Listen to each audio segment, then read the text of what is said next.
Class start कर लेते हैं हम। हमारी 5 क्लास हो चुकी हैं पहले और ये 6वीं क्लास है, तो स्टार्ट कर लेते हैं हम। आज का पहला एक नया कॉन्सेप्ट है, इसके अंदर देख लीजिए। पहले वो रेक्टेंगल की अगर बात करेंगे, रेक्टेंगल का मतलब है आयत।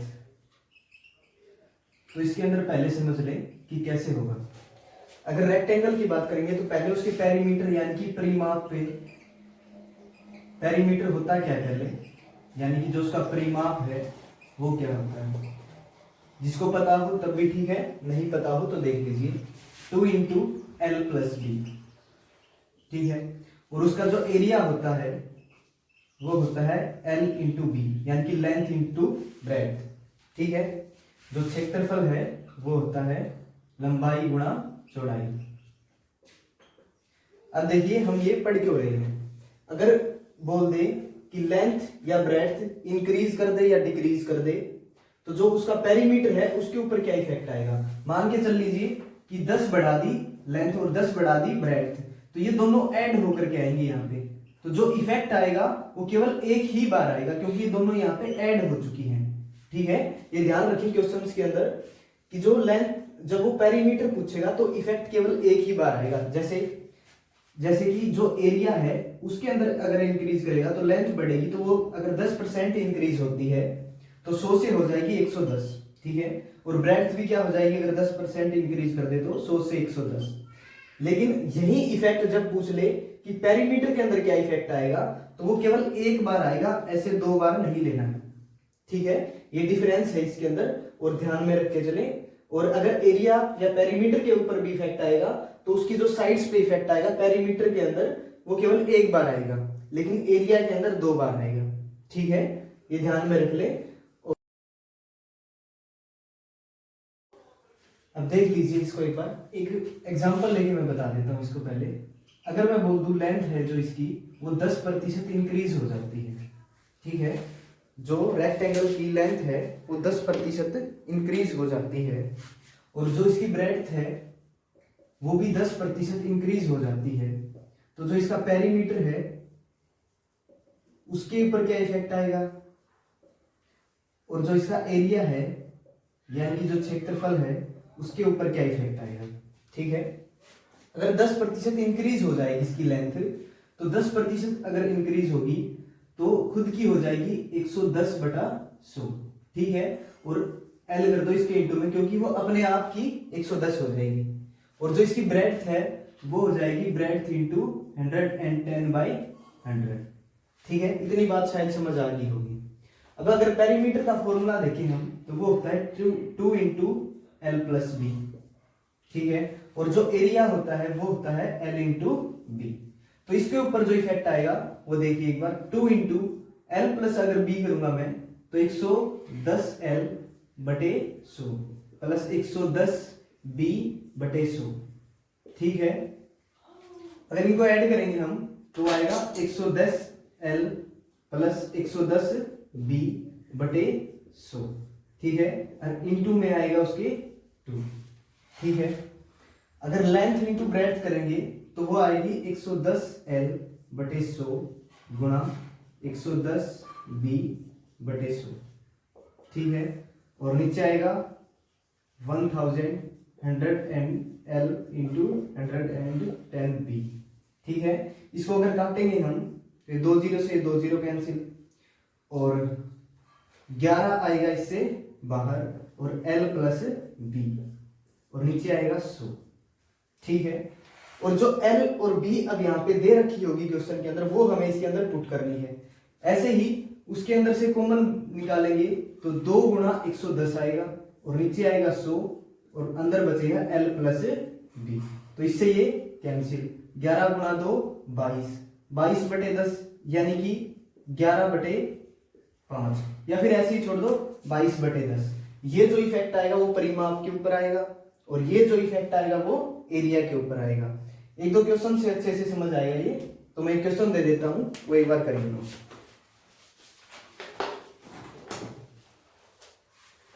एक आयत का परिमाप 10% बढ़ जाता है। एक आयत का परिमाप 10% बढ़ जाता है तो इसके क्षेत्रफल पर क्या प्रभाव पड़ेगा? तो इसके क्षेत्रफल पर क्या प्रभाव पड़ेगा? ध्यान से पढ़ के सोल्व करिए इसको। देखो सॉल्यूशन देखिए अब इसका। ये तो हम बिल्कुल इजी कर सकते हैं क्योंकि पहले हम कर चुके हैं कि सक्सेसिव का भी यूज करके, यानी कि 10 प्लस 10 गुणा 10 और बाई 100, इसको तो हम इजीली सोल्व कर सकते हैं बिल्कुल। 21% इंक्रीज, ये इफेक्ट आएगा इसके ऊपर। अब डाउट है हमारा तो सिर्फ यहाँ पे है, इसका फॉर्मूला होता है 2 इंटू एल प्लस बी, तो वो तो निकल गया यहाँ से ये, ठीक है। और इंटू में आया 111/10, यानी कि 10 से बढ़ के होगी 11। तो जो पेरीमीटर के ऊपर इफेक्ट आया वो केवल एक बार आया है इसके ऊपर, ठीक है। अब हमारे क्वेश्चन पे आते हैं।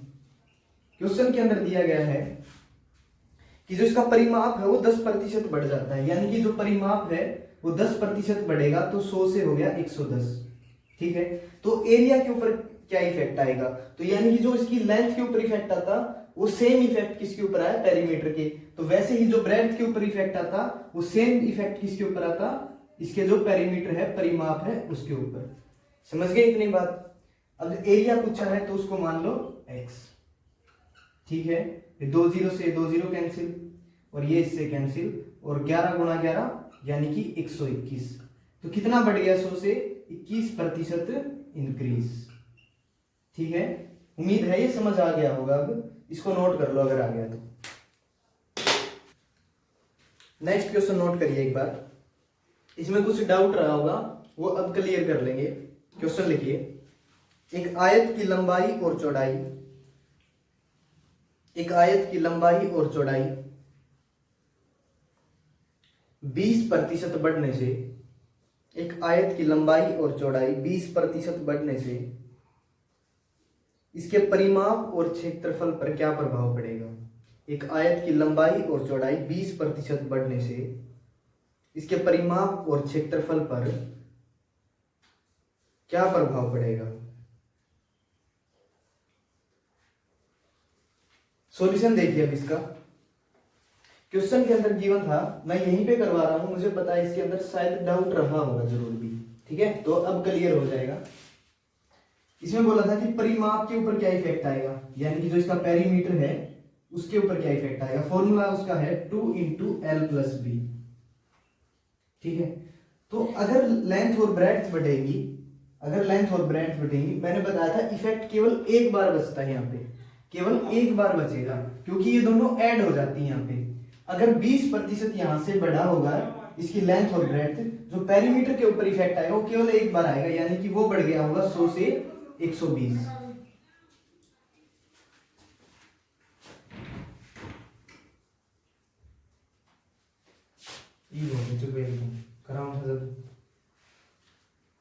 ये हो जाएगा 100 से 120। तो जिसका पेरीमीटर आएगा उसके ऊपर केवल यहीं तक इफेक्ट आएगा, ठीक है। शायद अभी डाउट हो गया होगा क्लियर। तो ये कट गया, इससे x की वैल्यू आई 120, यानी कि 100 से हो गया 120, तो कितना इंक्रीज होगा? 20% इंक्रीज, ठीक है। अब कर लेते हैं इसके एरिया की बात। एरिया में तो कोई डाउट होगा ही नहीं क्योंकि लेंथ और ब्रेड्थ दोनों बढ़ेंगी इसके अंदर। अगर दोनों बढ़ेंगी तो या तो सक्सेसिव से कर लो, 20% इंक्रीज है, या तो सक्सेसिव से कर लो या फिर इससे कर लो। 20 बढ़ेगी तो 100 से होगी 120, 100 से होगी 120 और is equal to x by 100। ये 2 0 से 2 0 कैंसिल, ये कैंसिल, और 12 गुणा 12 144, यानी कि 100 से बढ़ के हो गया 144। तो कितना बढ़ गया? 44% इंक्रीज। उम्मीद है अब सारे डाउट क्लियर हो गए होंगे। कर लीजिए अब इसको नोट। नेक्स्ट क्वेश्चन लिखिए अब, एक आयत का परिमाप, एक आयत का परिमाप 30% बढ़ने से, एक आयत का परिमाप 30% बढ़ने से इसके क्षेत्रफल पर क्या प्रभाव पड़ेगा? इसके क्षेत्रफल पर क्या प्रभाव पड़ेगा?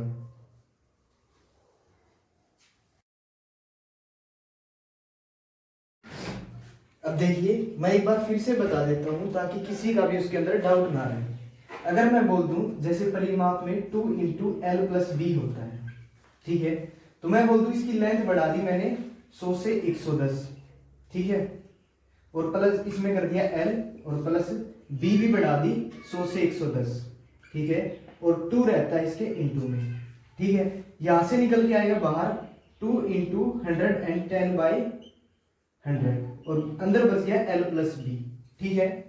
और ये इंक्रीज होने के बाद है, अगर इंक्रीज होने से पहले देखें हम तो वो होता है 2 इंटू एल प्लस बी, उससे ये कैंसिल, 2 से ये 2 कैंसिल, तो इफेक्ट केवल एक ही बार बचता है, यानी कि लेंथ और ब्रेड्थ दोनों भी बढ़ा दे हम 10-10% तो वो केवल एक ही बार बढ़ता है जो इसका पेरीमीटर आता है, ठीक है। फिर एक क्वेश्चन के अंदर आया था कि पेरीमीटर अगर हम इसका 100 मान के चलो पेरीमीटर 10% इंक्रीज कर दें तो एरिया के ऊपर कितना इफेक्ट आएगा, तो एरिया के ऊपर हमें ये तब भी 2 बार करना पड़ेगा, क्योंकि अगर एक बार किया तो यानी कि अगर लेंथ को भी 10% बढ़ाए तो वही सेम इफेक्ट आता है, ठीक है। अब शायद समझ गए होंगे क्योंकि पेरीमीटर में एक ही बार इफेक्ट आता है, तो वो चाहे लेंथ को मान लो या ब्रेड्थ को मान लो सेम ही बात रहेगी वो। अब क्वेश्चन में इसमें दिया गया था कि एक आयत का परिमाप 30% बढ़ जाता है, तो पेरीमीटर अगर 30% बढ़ता है, पेरीमीटर 30% बढ़ता है तो हमें 2 बार काउंट करना पड़ेगा, क्योंकि पेरीमीटर एक ही बार इफेक्ट आता है इसके अंदर, ठीक है। तो 2 बार अगर काउंट करेंगे तो 100 से हो गया 130, अब यहां से उस क्वेश्चन का सॉल्यूशन है 100 से हो गया 130, तो गुणा 2 बार करना पड़ेगा इसके अंदर ये, ठीक है। और जो एरिया के ऊपर इफेक्ट आएगा वो मान लिया x। अब इसको सोल्व कर लो, ये कट गया, 13 गुणा 13 क्या होता है 169, यानी कि 100 से हो गया 169, तो यानी कि कितना परसेंट इंक्रीज 69% इंक्रीज। अब किसी का शायद डाउट नहीं बचा होगा, 2-3 बार मैंने ये बता दिया है, तो नोट कर लो आप इसको, लिखो नेक्स्ट, लिखिए क्वेश्चन, एक वर्त की परिधि 50% बढ़ने पर, एक वर्त की परिधि 50% बढ़ने पर, एक वर्त की परिधि 50% बढ़ने पर इसके क्षेत्रफल पर क्या प्रभाव पड़ेगा, इसके क्षेत्रफल पर क्या प्रभाव पड़ेगा। अब इसको ध्यान से रखें, समझें एक बार कि वर्त की परिधि होती है वो होती है 2πr, वर्त की जो परिधि होती है वो होती है 2πr, यानी कि इफेक्ट एक ही बार आएगा, लेकिन एरिया के अंदर इफेक्ट 2 बार आता है, तो उसको 2 बार लेके चलें और ये भी ध्यान में रखें। करिए अब सॉल्यूशन देखो अब इसका, एक वर्त की परिधि 50% बढ़ जाती है, यानी कि 2 बार इफेक्ट आएगा, ध्यान रख लीजिएगा अब इसका, 100 से बढ़ के होगी 150, 100 से बढ़ के होगी 150, ठीक है, और x/100, इसको बस 100 ही करना, तो 15 गुणा 15 225, यानी कि 100 से बढ़ के होगी 225, तो यानी कि कितना इंक्रीज होगा 125% इंक्रीज। सक्सेसिव से कर लो चाहे इससे कर लो, दोनों सेम, ठीक है। अब मैं यहां से नेक्स्ट क्वेश्चन बोल देता हूं, जल्दी नोट कर लें एक बार। एक वर्त के व्यास की लंबाई, एक वर्त के व्यास की लंबाई 100% बढ़ने से, एक वर्त के व्यास की लंबाई 100% बढ़ने से इसके क्षेत्रफल पर क्या प्रभाव पड़ेगा। एक वर्त के व्यास की लंबाई 100% बढ़ने से इसके क्षेत्रफल पर क्या प्रभाव पड़ेगा। अब सॉल्यूशन देखिए इसका, एक वर्त के व्यास की लंबाई 100% बढ़ जाती है तो इसके क्षेत्रफल पर क्या इफेक्ट आएगा। तो जो व्यास बढ़ेगा उसको हाफ ना कर दे यहां से, ठीक है, गलती ना कर ले, क्योंकि व्यास यानी कि रेडियस कुछ भी मान लो, πr² अगर आएगा, πr² आएगा और इधर भी πr² आएगा बढ़ने के बाद, तो ये तो कैंसिल ही होता है, ठीक है। इसके अंदर जो इफेक्ट आता है यानी कि r के ऊपर 2 बार इफेक्ट आया, क्योंकि r 2 बार है तो वो सिर्फ इफेक्ट बचता है इसके अंदर, ठीक है, क्योंकि उसकी काउंटिंग नहीं होती, तो इसके लिए उसको हाफ ना कर दे, कि अगर व्यास दिया है तो उसको हाफ कर दे, क्योंकि रेडियस हमें लेनी होती है, तो वो ना करें इसके अंदर, ठीक है, समझ गए होगी उम्मीद है। तो इसके अंदर इंक्रीज कितनी हुई थी लेंथ, 100% अगर इंक्रीज होगी तो 100 से होगी 200, 100 से होगी 200, ठीक है। और अब बताना हमें कि कितना इफेक्ट आएगा। तो ये 2 0 से 2 0 कैंसिल, ये 2 0 से ये 2 0 कैंसिल, 2 गुणा 2 4, यानी x की वैल्यू आ गई 400। 100 से हो गया 400, तो कितना बढ़ गया? 300% इंक्रीज। ठीक है, इसको अब नोट कर लो। नेक्स्ट क्वेश्चन लिखिए, एक घनाभ की लंबाई चौड़ाई और ऊंचाई, एक घनाभ की लंबाई चौड़ाई और ऊंचाई 14% बढ़ जाती है। एक घनाभ की लंबाई चौड़ाई और ऊंचाई 14% बढ़ जाती है, तो इसके विकर्ण यानी कि डायगोनल, तो इसके विकर्ण और टोटल सरफेस एरिया यानी कि संपूर्ण पृष्ठीय क्षेत्रफल और टोटल सरफेस एरिया पर क्या प्रभाव पड़ेगा, और टोटल सरफेस एरिया पर क्या प्रभाव पड़ेगा। करिए सोल्व। सॉल्यूशन देखिए अब इसका, एक घनाभ की लंबाई चौड़ाई और ऊंचाई 14% बढ़ जाती है, तो इसके विकर्ण और टोटल सरफेस एरिया पर क्या प्रभाव पड़ेगा। तो बहुत सारे डाउट होंगे अब इसमें। सबसे पहला देख लो कि डायगोनल को लेके आया होगा डाउट। डायगोनल होता है जो इसका विकर्ण होता है वो होता है √L² plus B² plus H²। ठीक है, तो अब क्या इफेक्ट आएगा हमें ये देखना है, और इफेक्ट आएगा वो मान लेता हूं मैं x। ठीक है, अब ये आएगा डाउट कि लेंथ भी बड़ी होगी, 100 से होगी 114, 100 से होगी 114, 100 से होगी 114। ठीक है, अब इसको ध्यान दें कि ये तीनों चीजें हैं, ये कॉमन निकल जाती हैं यहां से। अगर कॉमन निकल जाएंगी तो √L² plus B² plus H² सिर्फ ये बचता है यहां से, और ये दूसरी साइड भी जब इंक्रीज होता है तो उससे हो जाता है ये कैंसिल। तो इफेक्ट जो आता है वो केवल एक बार आता है।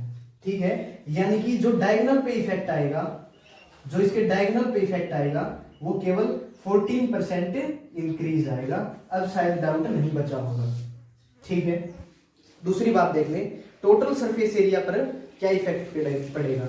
जब भी एरिया के ऊपर इफेक्ट पूछे तो केवल 2 बार आता है, तो यहां से देख लें, इजी हो जाएगा ये 114/100, 114/100 और x/100। अब कर लो इसको सोल्व। 114 गुना 114 कर लो और 2 पॉइंट लगा के फिर इसका आंसर निकाल लें खुद से। मैं बता देता हूं इसको सक्सेसिव से। 14 + 14 प्लस 14 गुना 14/100, 14 और 14 28 प्लस ये होता है 196। अगर पॉइंट लगाएंगे तो बचेगा 1.96, यानी कि 29.96% इंक्रीज। ठीक है, यहां से भी यही आएगा और यहां से भी यही है। ठीक है, नेक्स्ट क्वेश्चन लिखिए, एक घन के विकर्ण की लंबाई, एक घन के विकर्ण की लंबाई 20% बढ़ने से, एक घन के विकर्ण की लंबाई 20% बढ़ने से, एक घन के विकर्ण की लंबाई 20% बढ़ने से इसके पृष्ठीय क्षेत्रफल पर क्या प्रभाव पड़ेगा। इसके पृष्ठीय क्षेत्रफल पर क्या प्रभाव पड़ेगा। अब इसको ध्यान से सोल्व करें क्योंकि मैंने डायगोनल बोला है, यानी कि विकर्ण बढ़ेगा। ठीक है, करिए सोल्व। सॉल्यूशन देखिए अब इसका जो विकर्ण है 20% बढ़ जाता है। अब तो कोई डाउट ना रहे क्योंकि एरिया पे इफेक्ट पूछा तो 2 बार। ठीक है, चाहे उसको ये ध्यान में रख के कर लें या समझ करके कर लें, दोनों ही सेम बात है। ठीक है, 12 गुना 12 144, यानी कि कितना इफेक्ट आएगा 44% इंक्रीज। ज्यादा टाइम वेस्ट अब इसके ऊपर नहीं करेंगे क्योंकि कई बार कर चुके हैं हम इसको। ठीक है, नेक्स्ट लिख लें अब इसके अंदर, एक बेलन की त्रिज्या, एक बेलन की त्रिज्या 20% बढ़ जाती है, एक बेलन की त्रिज्या 20% बढ़ जाती है और इसकी ऊंचाई, और इसकी ऊंचाई 30% बढ़ जाती है। एक बेलन की त्रिज्या 20% बढ़ जाती है और इसकी ऊंचाई 30% बढ़ जाती है, तो इसके पार्श्व पृष्ठीय क्षेत्रफल यानी कि कर्व्ड सरफेस एरिया, पार्श्व पृष्ठीय क्षेत्रफल यानी कि कर्व्ड सरफेस एरिया पर क्या प्रभाव पड़ेगा, पर क्या प्रभाव पड़ेगा। करिए अब इसको सोल्व। सॉल्यूशन देखिए अब इसका। इसकी जो ऊंचाई है वो बढ़ जाती है, ऊंचाई बढ़ जाती है 30% और जो त्रिज्या है वो बढ़ जाती है 20%। ठीक है। इसका जो कर्व्ड सरफेस एरिया होता है वो होता है 2πRH। ठीक है। तो यानी कि एक बार r के ऊपर इफेक्ट, एक बार h के ऊपर इफेक्ट, ये तो है कांस्टेंट। अब एक चीज ध्यान में रख लें, इन टाइप के क्वेश्चंस में जब भी एरिया के ऊपर इफेक्ट पूछे तो ध्यान रखिए एरिया के ऊपर इफेक्ट आएगा, तो चाहे एरिया ध्यान हो या ना हो, और वो चाहे टोटल सरफेस एरिया हो या कर्व्ड सरफेस एरिया हो, तो उसके ऊपर इफेक्ट दो बार आएगा, यानी कि स्क्वायर, साइड का स्क्वायर। और जब वॉल्यूम के ऊपर इफेक्ट पूछे तो वो आएगा साइड का क्यूब। यानी कि जब साइड सेम हो तब होगा वो, अगर यानी कि लंबाई ऊंचाई चौड़ाई अलग अलग दे दे तो वो अलग अलग, तो यानी कि वो 3 बार इफेक्ट, वॉल्यूम में 3 बार, एरिया में 2 बार। ठीक है। चाहे ना याद रहे तब भी क्वेश्चन हो जाएगा हमारा। तो अब इसके अंदर अगर हम देखेंगे तो ये हो जाएगा 130 बढ़ के और ये हो जाएगी 120। तो जो इफेक्ट आएगा वो हम अब यहां से आसानी से निकाल लेंगे। 13 गुणा 12 कितना होता है 130 और 26 यानी कि 156। तो कितना परसेंट इंक्रीज होगा 56% इंक्रीज। यहां से मैं सक्सेसिव और बता देता हूं इससे 13 + 12 + 13 गुणा 12 बटे 100 x + y into x into y, plus x into y divide by 100। ठीक है। 12 और 13 कितने होते हैं 25। ठीक है। प्लस 13 गुणा 12 करूं, यहां से 30 और 20 था, 30 और 20, 30 + 20 + 30 गुणा 20 बटे 100। ये 2 0 से 2 0 कैंसिल, 30 और 20 50 और 6 56। ठीक है। नोट कर ले जल्दी से इसको। नेक्स्ट क्वेश्चन लिखिए अब। एक बेलन की त्रिज्या